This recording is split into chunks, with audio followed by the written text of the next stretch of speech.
नमस्कार, स्वागत है आप सभी का। आपके साथ मैं हूं अपर्णा मौजम और सबसे पहले बात करते हैं आज की सबसे बड़ी खबर की। केंद्र सरकार आज आम बजट पेश करने जा रही है। संसद में वित्त मंत्री निर्मला सीतारमण सुबह 11 बजे बजट पेश करेंगी। बजट से पहले केंद्रीय कैबिनेट की बैठक सुबह 10:15 बजे संसद भवन में होगी। कैबिनेट की बैठक में बजट अप्रूवल को लेकर बैठक होगी ये, और 11 बजे केंद्रीय वित्त मंत्री बजट पेश करेंगी। आम बजट पर इस बार लोगों की काफी उम्मीदें टिकी हुई हैं। सभी को राहत मिलने की उम्मीद है। कोरोना संकट के कारण बाजार को गति पहुंचाने वाले बजट के रूप में लोग इस आम बजट को देखना चाहते हैं।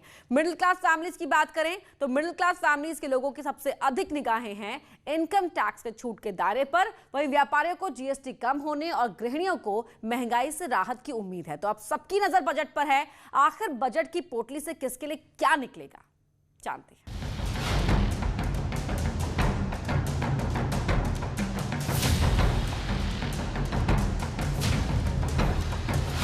बजट 2021 से बनेगी जनता की बिगड़ी बात।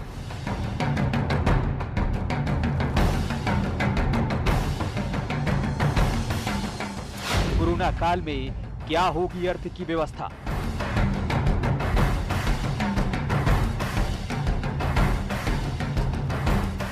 जय जवान जय किसान, बजट में कितना ध्यान।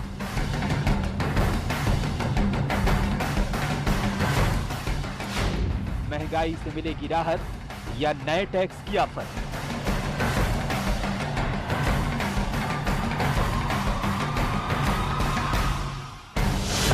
कोरोना का कारोबार से किचन तक का असर।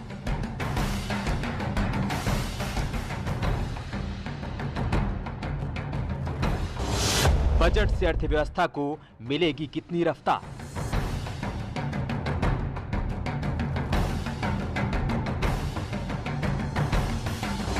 टैक्स पेयर को भी है राहत की उम्मीद।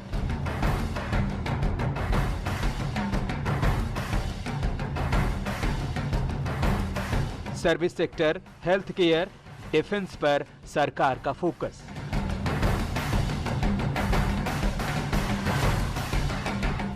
कोरोना प्रभावित इकोनॉमी को रफ्तार देने की कोशिश।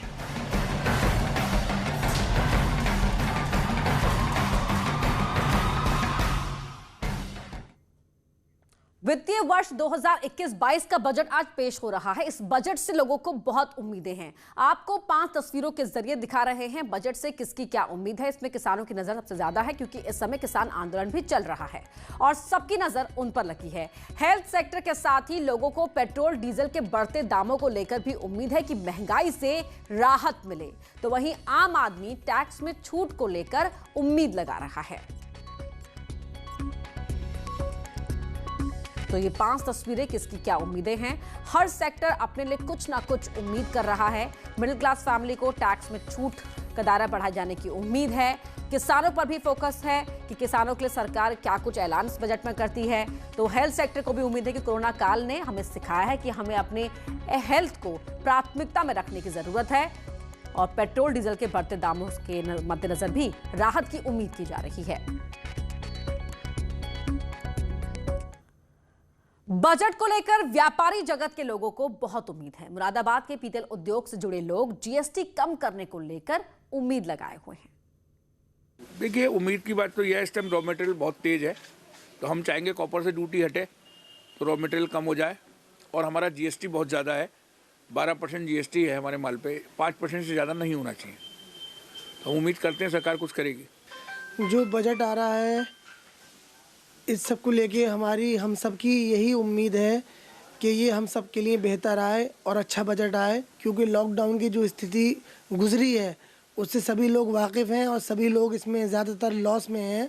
और हमारी यही उम्मीद है, यही हम आशा करते हैं कि जो बजट आए वो हमारे लिए भी, व्यापारियों के हित में भी अच्छा आए और हमारे देश के हित में भी अच्छा आए। आगरा के लेदर उद्योग से जुड़े लोग रॉ मटेरियल को के सस्ते होने की उम्मीद कर रहे हैं। ये बीजेपी सरकार का बजट है और हम उम्मीद रखते हैं कि जूता कारोबारी के लिए वो कुछ डिस्काउंट करके देवे, जिससे हमको ये जो जूता के रेट बढ़े हुए हैं उसको कम करने में मदद करे और उसका टैक्स कुछ कम हो जावे, जीएसटी में कुछ कटौती हो जावे और रॉ मटेरियल का जो रेट बढ़ा हुआ है टैक्स की वजह से वो कम होवे। तो अब जो बजट आएगा, ठीक है, उससे हमें थोड़ी सी उम्मीद है कि अगर हमारे हित में आया तो उससे कुछ हो सकता है। अगर सरकार ने हमारी तरफ ध्यान नहीं दिया तो मार्केट जो है पूरी तरह से ठप होने की कगार पे है। जूता कारोबार में किस तरह की उम्मीद है? देखिए, कोविड की वजह से जूता कारोबार की हालत बहुत ज़्यादा खराब हो चुकी थी। आदमी जो है भुखमरी की स्थिति में आ गया था, लेकिन इस पर जो गवर्नमेंट जो है, भारत सरकार जो बजट लेकर आ रही है, उससे खासी उम्मीद है कि बजट में कुछ ऐसा कुछ करेगी गवर्नमेंट जिससे गरीब आदमी के लिए कुछ उम्मीदें जागी जा सकती हैं और जो है जूता उद्योग थोड़ा आगे बढ़ सकता है। वहीं कानपुर के उद्योगपतियों का कहना है कि कोरोना की वजह से व्यापार चौपट हो गया है और उन्हें सरकार से राहत की उम्मीद है। बहुत उम्मीदें हैं लोगों को कि बजट के अंदर कुछ ऐसे प्रावधान किए जाएंगे जिससे लोगों को राहत मिल सके। अगर मुझसे पूछे आप, तो मैं एक व्यापारी हूं। व्यापारी के दृष्टिगत रखते हुए मैं आपको कहना चाहूँ, कोरोना काल के बाद व्यापारी बहुत ही संकट में है, परिस्थितियां बहुत ही विपरीत है, बड़ी अनिश्चितता की स्थिति बनी हुई है। क्या होगा, क्या गवर्नमेंट किस ढंग से सपोर्ट करती है नहीं करती है, लोगों की उम्मीद बहुत ज़्यादा है। उसके बाद गवर्नमेंट के ऊपर डिपेंड करता है कि वो रिलीफ कैसे देगी। अगर गवर्नमेंट रिलीफ नहीं देगी अपने बजट में तो हमारा कंट्री आगे नहीं बढ़ पाएगा। कंट्री को आगे बढ़ाने के लिए पब्लिक को और रिलीफ देना मस्ट है, बहुत ज़रूरी है। सिर्फ शब्दों से काम नहीं चलेगा। फिरोजाबाद के कांच उद्योग के व्यापारियों ने राहत पैकेज की मांग की है। हमारा राज्य सरकार से बस यही उम्मीद है कि हमें एक तो फिरोजाबाद के उद्योग के लिए एक स्पेशल पैकेज दे, जिससे जो इंडस्ट्री यहाँ पे लड़खड़ा रही है उस पैकेज के माध्यम से उसको हम खड़ा कर पाएँ। क्योंकि आपको ये जानकारी होगी कि जितने भी यूपी के मजदूर भाई पूरे भारत में काम कर रहे थे वो इस लॉकडाउन में यूपी में लौट आए हैं। तो बजट की पूरी कवरेज और उससे जुड़ी हर जानकारी, हर छोटी से छोटी जानकारी के लिए भी देखिए हमारी वेबसाइट news18hindi.com।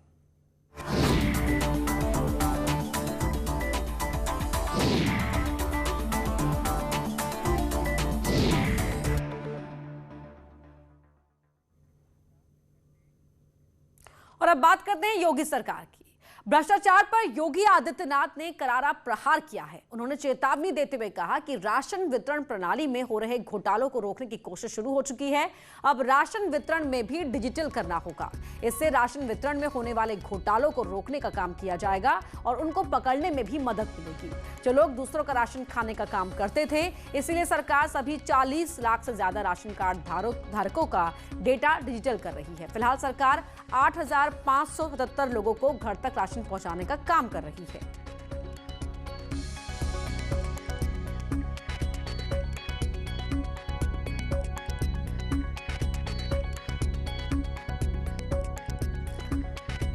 दरअसल योगी आदित्यनाथ ने 27 जनवरी को एक ट्वीट कर लोगों से अपील की थी कि अगर कोई घूस मांगता है तो उसके खिलाफ शिकायत कीजिए। उसकी जानकारी मुख्यमंत्री कार्यालय में दीजिए या सीएम हेल्पलाइन 1076 या IGRS पोर्टल में शिकायत दर्ज कराएं। घूस लेने वाले व्यक्ति पर कठोरतम कार्रवाई सुनिश्चित की जाएगी।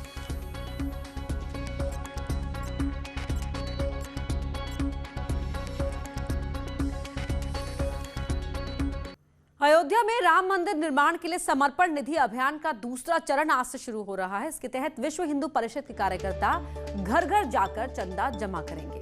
बता दें कि राम मंदिर निर्माण के लिए समर्पण निधि देश के 46,000 बैंक शाखाओं में जमा हो रही है। किसान आंदोलन का दायरा लगातार बढ़ता जा रहा है और अब इसे खाप चौधरियों का भी समर्थन मिल गया है। खाप महापंचायत ने गाजीपुर बॉर्डर पर किसान आंदोलन में शामिल होने का फैसला किया है। बागपत के बड़ौत में सर्व खाप चौधरियों की महापंचायत हुई, जिसमें हजारों की संख्या में आसपास के गांवों के किसान पहुंचे थे। महापंचायत ने किसान नेता राकेश टिकैत का समर्थन किया और गाजीपुर में चल रहे किसानों के धरने में शामिल होने का फैसला लिया गया। महापंचायत में बड़ौत में 27 जनवरी की रात किसानों पर हुए लाठीचार्ज की निंदा की गई। खाप चौधरियों ने कहा कि सरकार को तीनों कृषि कानून हर हाल में वापस लेने होंगे।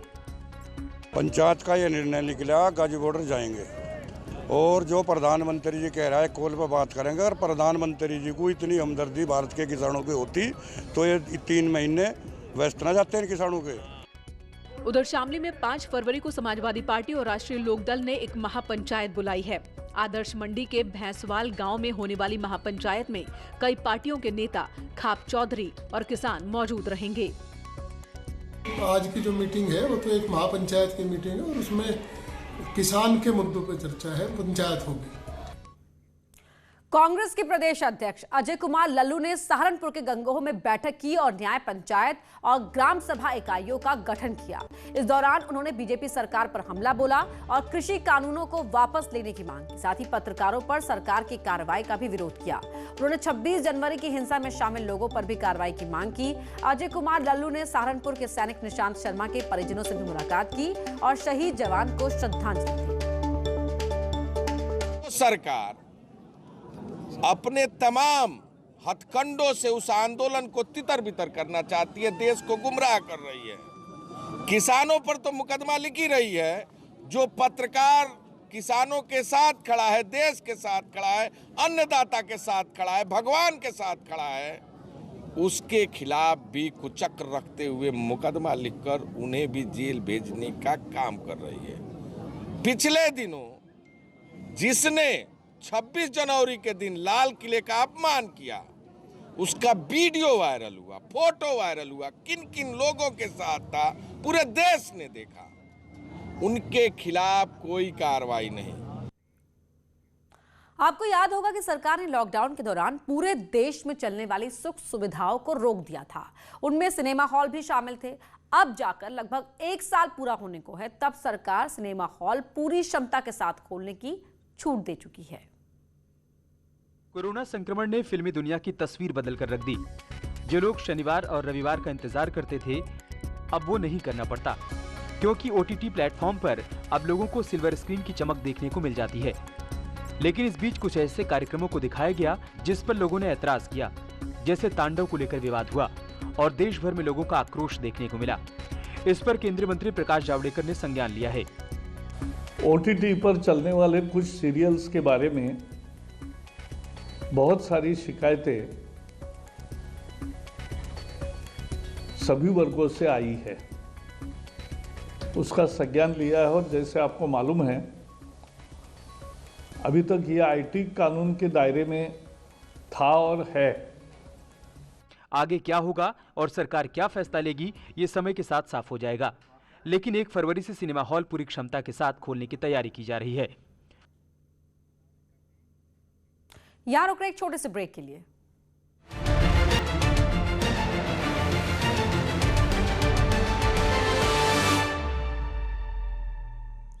अमरोहा के गजरौला थाने में तैनात महिला सिपाही मेघा को आदमपुर थाने में तैनात सिपाही मनोज कुमार ने विवाद के बाद गोली मार दी और सिपाही मनोज ने खुद भी गोली मारकर जान देने की कोशिश की। इलाज के दौरान मुरादाबाद के एक अस्पताल में महिला सिपाही की मौत हो गई, जिसके बाद मृतक सिपाही के परिवार में कोहराम मच गया। महिला सिपाही मुजफ्फरनगर की रहने वाली थी, वहीं आरोपी सिपाही मनोज का भी गंभीर हालत में इलाज जारी है। फिलहाल पुलिस ने मामले की तहकीकात शुरू कर दी है।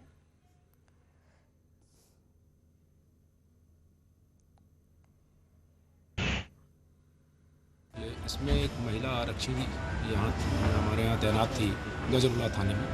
आज एक दुखद घटना हुई जिसमें उनको गोली लगने के बाद अभी यहाँ सारे हॉस्पिटल में उनकी थोड़ी देर पहले मृत्यु हो गई है। अग्रिम कार्रवाई करा रहे हैं। तो दूसरे उनकी हालत कैसी है सर? अभी उनकी स्टेबल है। प्रतापगढ़ में सर्राफ कारोबारी के कर्मचारी से 40 लाख की लूट से इलाके में हड़कंप मच गया। कार सवार बदमाशों ने सर्राफा व्यापारी के 2 कर्मचारियों से 40 लाख की लूट की वारदात को अंजाम दिया और मौके से फरार हो गए। बदमाशों ने दोनों कर्मचारियों के साथ मारपीट भी की, जिसमें वो जख्मी हो गए। सूचना के बाद भी प्रतापगढ़ और कौशाम्बी पुलिस करीब 12 घंटे तक बॉर्डर विवाद में ही उलझी रही, जिसके बाद कौशाम्बी पुलिस ने केस दर्ज कर मामले की जांच शुरू की और कौशाम्बी के कोखराच इलाके से स्कॉर्पियो कार बरामद कर ली। कार से 20 लाख कैश मिला है और एक आरोपी भी पकड़ लिया गया।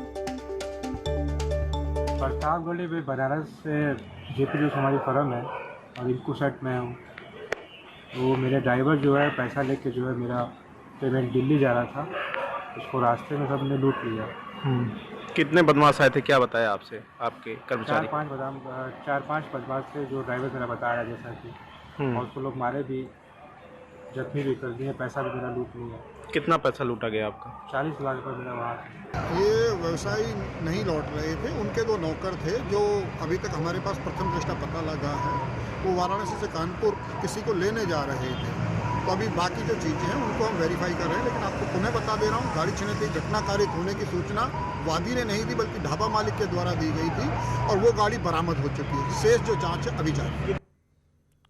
फिरोजाबाद पुलिस ने अगवा किए गए 2 बच्चों को महज 6 घंटे के अंदर ही सकुशल बरामद कर लिया है, लेकिन अपहरणकर्ता पुलिस के हाथ नहीं लगे। पुलिस ने बच्चों को आगरा से बरामद किया। परिजनों के मुताबिक बच्चे घर से बाहर टॉफी लेने गए, तभी घर के पास रहने वाले युवक ने बच्चों को अगवा कर लिया। पुलिस ने बच्चों की तलाश में 6 टीमें लगाई और आगरा से बच्चों को बरामद कर लिया। तो वहीं कुछ संदिग्धों को लेकर बदमाशों की तलाश शुरू कर दी है। प्रयागराज में पुलिस बदमाशों के बीच मुठभेड़ हुई है। 2 बदमाश गोली लगने से जख्मी हो गए। कटहला मोड़ पर ये मुठभेड़ हुई।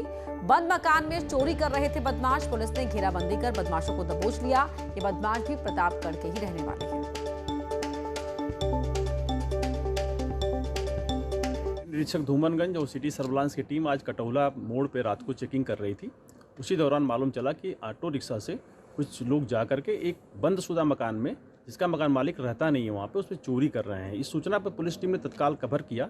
जैसे पुलिस को देखा उन्होंने फायरिंग कर दिया। उस फायरिंग पे तो पुलिस ने कोई जवाबी फायरिंग किया आत्मरक्षार्थ। उस पर 2 बदमाश उसमें से घायल हो गए। अगली खबर प्रयागराज से ही है, जहां वाहन चोर गैंग का खुलासा किया गया। 2 छात्र लुटेरे गिरफ्तार कर लिए गए हैं। चोरी की 11 मोटरसाइकिलें भी मिली हैं। आरोपियों में एक LLB का छात्र है। कम दामों में ये चोरी की गाड़ियां बेचा करते थे।